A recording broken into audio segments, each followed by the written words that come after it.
Pressure on a 19-year-old. And now Italy win. They're European champions for only the second time. 53 years after the first.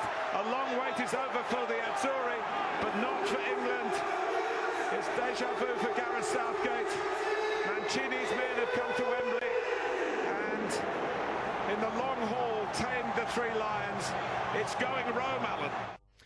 Yeah, Martin Tyler summed it up beautifully there. It's going Rome, the European Cup, and Italy were brave after conceding a goal in the opening minutes of this Euro final, and this man has been the voice of this great game of football in this country, to me anyway, Craig Foster, and he joins us now to relive this wonderful final there at Wembley. Craig, good afternoon to you, and thanks for your time.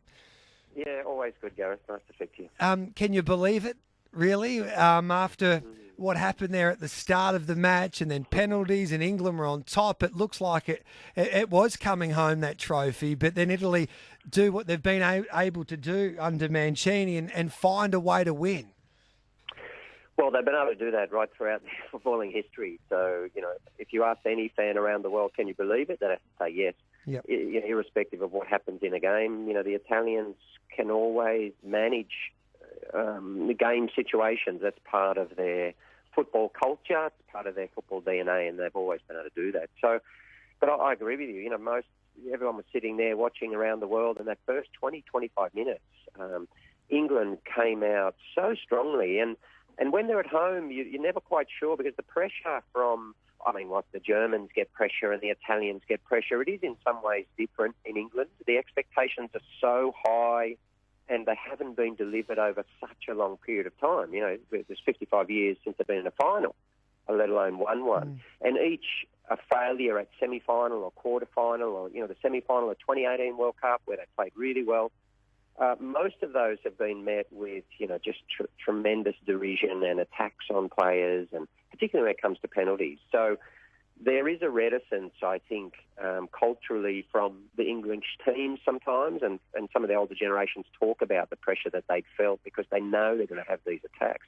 Whereas for Italy, they understand that, games can be won or lost, but they expect a level of I think, game intelligence from their own players. They're happy. Look what happened in the semi-final. Yeah. Against Spain. They're perfectly prepared, Italy, to spend long periods of time, despite the brilliant football they played in the tournament, to just then dig in and defend for extended periods of time. And as long as they do that, they just hang in there.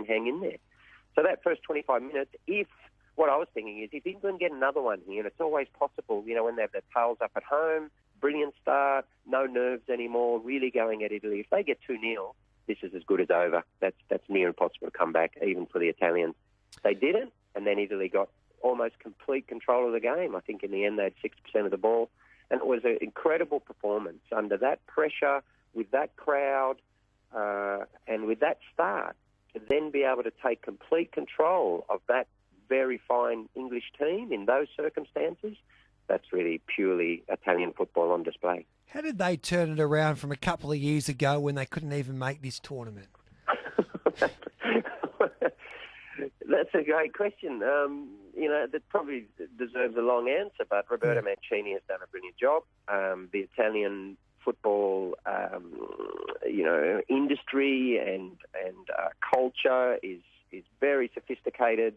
If they're down, they're not going to be down for long. They also bring players through. You've got, I really love the nucleus that had come out of the Maurizio Sarri Napoli team, for example, that was playing, throughout this tournament. And so they played, football that's very different to Italy from years before. So you can see why they've gone now 34 games undefeated. And ultimately, been able to take the title. They were more than capable of doing so. They had experience in defence. They had real movement and creativity up front. And, of course, you have Jorginho and others in the centre of midfield who has just, come fresh with Chelsea from winning the Champions League to now to a big Euro final. So you have always this ability to manage pressure as well with Italians. And so many of the players in that team had been to, the highest peaks of club football. So he rebuilt them beautifully. and particularly around the football they play. It was so impressive throughout the tournament that you see a really strong future, I think, for both teams, actually. Yeah, I love the way that Gareth Southgate manages his side, and it look from the outside anyway, Craig, that they've really built a strong culture, and they've left their egos at home and they've played as a pretty good unit together. But did Gareth get his penalty lineup wrong? Did he make the mistake by putting the young 19-year-old last? Well, firstly, he did many things right, and I agree with you there. I think this team, English fans, I'm not talking about the English fans who stormed the place of Wembley and disgracefully, tried to get in without tickets. I'm not talking about the ones who after the game were, fighting against opposing fans. They disgrace, these fabulous English players and all English people who support this team for the right reasons. And that is, they've left that era of fan culture behind. This is a team that is represents the best of England. It's highly diverse. You've got kids in there like Marcus Rashford, who sadly missed a penalty, but that happens. So did Zico, so did Platini, so did Baggio. The greatest players in the world miss penalties. And this kid's been out, ensuring that his government are feeding, homeless kids and impoverished families and children. Extraordinary. So this team has done so much right. What Southgate's also done right is, he was vilified for missing a penalty back in '96. And so he's been at pains to promote this new vision of unity and of support and of diversity, of multiculturalism, of anti-racism, and supporting the players taking a knee in Black Lives Matter. So much there to be pleased about. When it came to the penalty, he's brought on this young sucker who's showed incredible courage at 19 years old to step up and take a penalty. What he's done is amazing. What I can't understand, though, is why more experienced players didn't step in and say, okay, we should be taking these.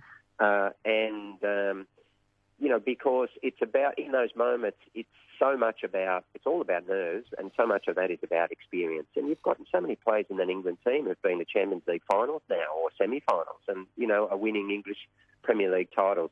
I thought that was the moment for them to have a young 19-year-old really carry so much expectation on his shoulders. Speaks to the courage of the kid, but you just hope that that he's protected and that he's able to recover from this. And that hasn't always been the history of English football. I hope that's changed, and you can see many in the press, many of the players and Southgate now really coming to his aid. And what they're effectively trying to do is say, look, our culture of vilifying these people who just make a miss kick and have carried us all the way here, and the semi-final of the last World Cup is just beyond ridiculous. Yep. But also what we've seen is a lot of racism on social media immediately, and it's really important that that's called out and that, once again, pressure is maintained on these social media companies to have some type of oversight because it's absolutely disgusting. It's a beautiful game, and we saw that with the emotion. In fact, it's been a wonderful weekend of sport, especially for us Australians, Craig.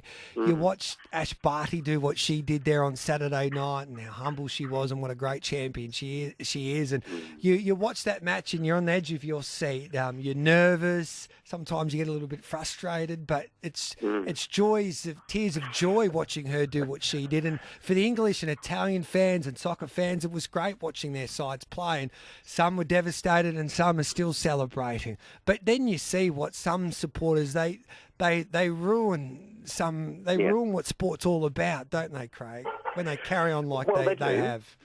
Well, they ruin what the country's about. They ruin what society's about, and that's what sport is. Sport just reflects it. Sport brings the best and worst out in humans and in society. And so, one thing you can see from this morning, conduct of a minority, but some of the English fans, and particularly you talk about racism against the black English players. What I would say is this: that many people in society, still in England and certainly here in Australia, continue to deny the existence of racism. I can't know that because I'm involved in a campaign, Racism Not Welcome, where we're asking councils all around the country to commit to acknowledging, confronting, and hopefully eradicating racism. And people say, oh, well, I don't see it and it's not here. But what happens when these the sports bring out the worst in people. They bring out such incredible emotion that the real people, the real feelings bubble through them. And so what you see is the way people are thinking privately and don't have the, and don't express publicly. But in these moments, it comes out. And that's why it has to be dealt with.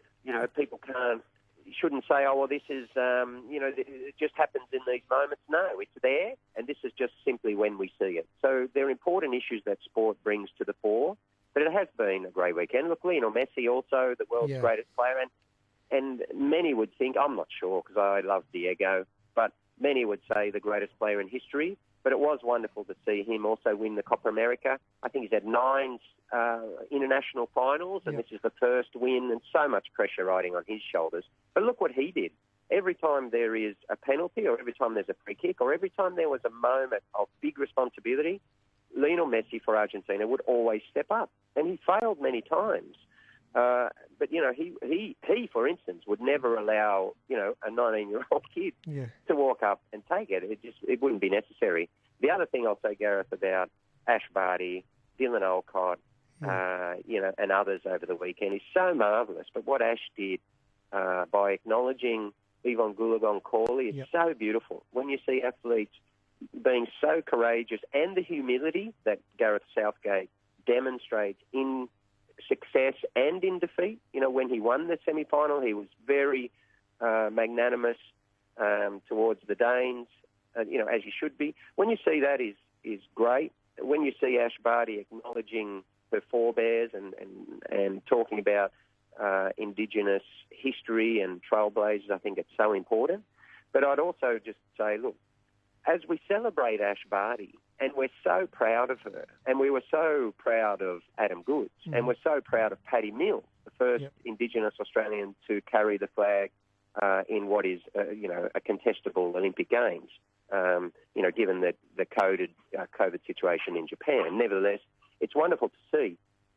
Can we all just also reflect and say it's wonderful that we celebrate their sporting achievements, but is it right to do that at the same time that, we still don't have self-determination for them? So sport reflects these bigger issues, these bigger social issues. And if we're going to say, look, wonderful, Ash Barty, we love you, and we all do, we should also say, well, okay, but we love your culture and we love your people. And therefore that means that we should be supporting the Uluru Statement. It means that we should be looking at deaths in custody. And, kids as young as 10 years old who are being incarcerated. And all these issues are also important. Sport is a part of this broader social fabric. It doesn't exist alone, and it provides opportunities to think about things that are actually far more important than sport, as much as we really, really enjoy watching these sporting occasions. And we saw what happened in Lygon Street with the Italian Australian community in Melbourne and in Adelaide.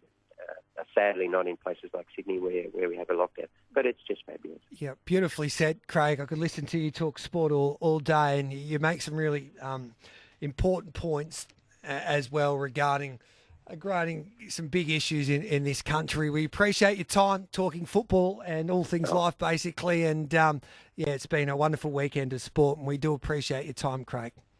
Listen, if it's talking football, you can always have my time.